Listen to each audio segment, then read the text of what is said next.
part of a new way of doing things. Government engages Parliament in budget process. And today we had an opportunity to table our estimates. We've made our projections, we've made our financial plans, but what we have been allocated as a ceiling is really far from what we expected to do.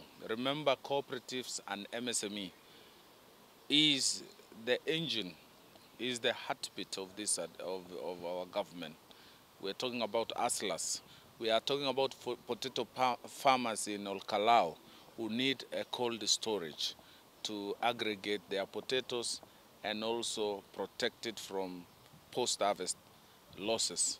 We're talking about maize farmers who could be organized through cooperatives and increase production to save our country from food shortages. We're talking about pyrethrum, macadamia farmers who have actually suffered because of disorganized production and sales or access to market. Our macadamia is now 20 shillings per kilo from 250 shillings. It is time for us to organize them into cooperatives like the way we have organized coffee. So cooperative, organizing, aggregating farmers, aggregating producers, the borders, putting them together into one cooperative or forming cooperatives, respective cooperatives, will give the border riders a dignity and decent life, because we can then introduce medical cover, we can introduce savings. The Hustler Fund, a popular program that was rolled out 6 months ago, requires continuous funding because the uptake is very high. We had projected to onboard 22 million Kenyans. 6 months down the line, we have 20 million Kenyans on board. It means this is a popular product. It means this is a great intervention, and we will continue working in this manner and style. As the budget and plans that we are rolling out now is not going to affect the Hustler Fund product, which will be launched in June. We are talking about the next financial year. We had made adequate provisions in the last financial year. We have enough money to cover the launch of this product on the 1st of June, which is actually the real impact of Hustler Fund will be felt from June. We are talking about groups, we are talking about collectives, people who have businesses and want some support, financial support. Their day is coming on the 1st of June. The first product was really targeting individuals. The next project and product will now be targeting businesses and groups. We have a budget requirement of 64 billion. We have been allocated 7.2 billion shillings total, both recurrent and development expenditure. Cooperatives have their own challenges. If it is coffee, it has their challenges. If it is dairy milk, it has its challenges. In the area of KICC, they have done a lot because they have done like modernization of their plants, equipment to a tune of 80%. But they are still looking for money to fulfill the remaining 20% of that modernization of equipment. This modernization of equipment purely assists them to hasten the processes of milk, because the equipment that they have currently cannot match with the new technology that is currently used by other players of the same industry. I think we need to also go an inch higher and think more about this Hustler Fund. You realize this Hustler Fund, it has not gone beyond Reading, maybe beyond 2,000 shillings. And that's a bracket where it only benefits a few who may be in those small businesses.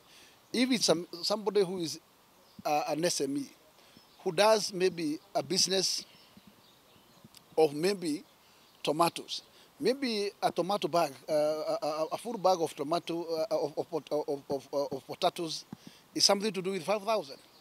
Then if you can only be able to get 2,000 or even less, then you'll be having a lot of deficit to get that particular single bag of tomato. But if we can put it in a level where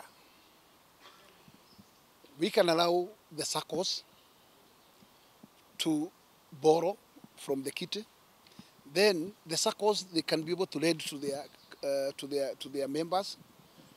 Because SACCOs, you can be able to have what we call the guarantee. The SACCOs can guarantee their members out of what they borrow from the kitty. Then the SACCOs are able to follow and monitor their members because they know them, and they know as they normally borrow their trade of repayments. I think that can work. Number two, you realize the way we handle the urban area, it is not equivalent the way you should handle the rural. The rural needs are totally different with what we call the urban. Because in rural, you realize this is a farmer who will require a full bag of fertilizer, which is going probably at 3,500, and maybe he require now maybe two number of fertilizer bags. How do you accommodate that particular hustler there to be able to buy those 2 bags of fertilizer? Then you need to look for how do you deal with this so that at least it can be beneficial to many and not only few who are the migrant players of these SMEs. Because in this one, you can only assist those who are maybe in the street who does the business of sweet, or those others who does ripe bananas business, and few of those who does maybe potatoes.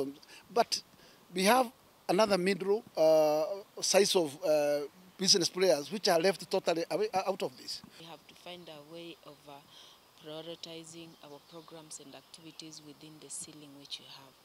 Of course, we're experiencing critical deficits, but again, so our meeting here today and us discussing with the National Assembly is try to see how they can appreciate our priorities and the programs, and also especially those specific programs that we have developed to help us realize the bottom-up economic transformation agenda, which is very critical.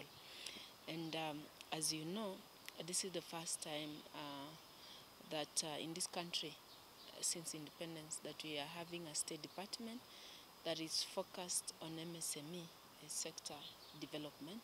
And this is just in appreciation of the role and the potential that MSME have to helping us grow our economy. As you'll also appreciate is that we've been talking about SME. Mostly the first aim, which is micro, has been silent yet. That's what represent the largest segment of our business people are in the micro. So we have a lot of work to do. We have a lot of responsibility as a sector, because unless we crowdsource MSMEs to participate effectively and contribute significantly to our economy, then we may struggle again with growing our economy. So to do that, we have to appreciate the process, which will include, of course, capacity building, programs in capacity building. We have to address financial access. As you can see, Hustler Fund is one of those interventions we're having around that area. We also have to increase linkages to sustainable markets. All this requires us also to do them, to also build around the priority value chains that the government has flagged out, which includes the leather, looking at which opportunities exist in leather value chain for MSMEs, especially in areas that we have high growth potential of leather in this country.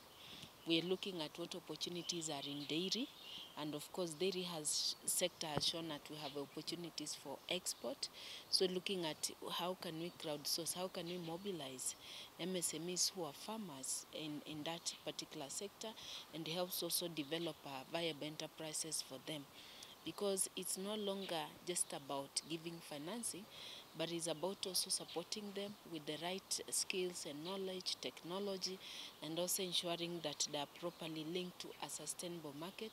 We have edible oil value chains, which we want to crowdsource in a number of MSMEs who are farmers, especially in high growth potential areas like Western, Nyanza, and also the coastal province.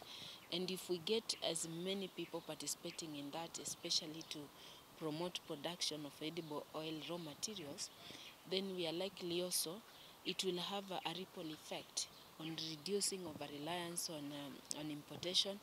We're also looking at rice production. You've seen in the last couple of months, we've really suffered in terms of food insecurity, and rice comes in as a very good alternative to maize, or complements maize in this country.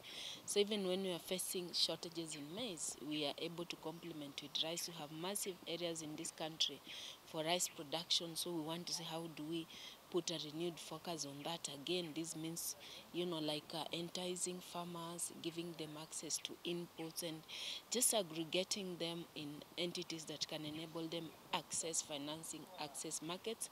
But today, this State Department is creating a platform where everybody can read from the same script and act from the same script. Why that is important is that then we create more touch points for leveraging on. You don't need to duplicate what another actor is doing. You pick it up and graduate and scale up what someone else has done, like a value chain approach.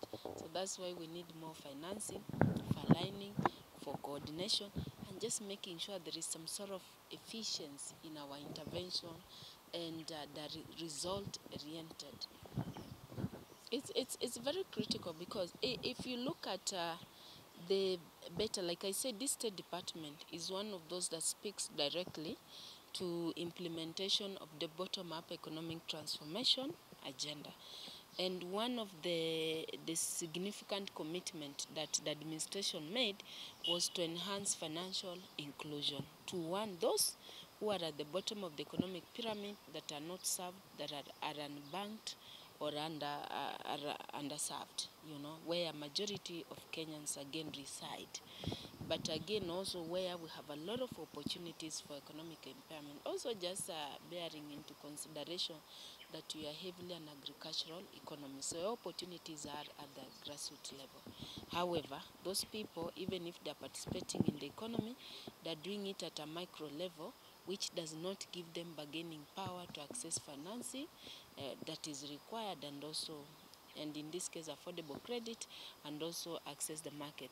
So what actually now financial inclusion came in with a commitment of at least 50 billion per year.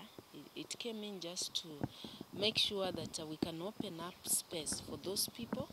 And also, as we do that, since these people are considered high risk by existing credit institutions, the government needed to rehabilitate and help them grow their credit worth.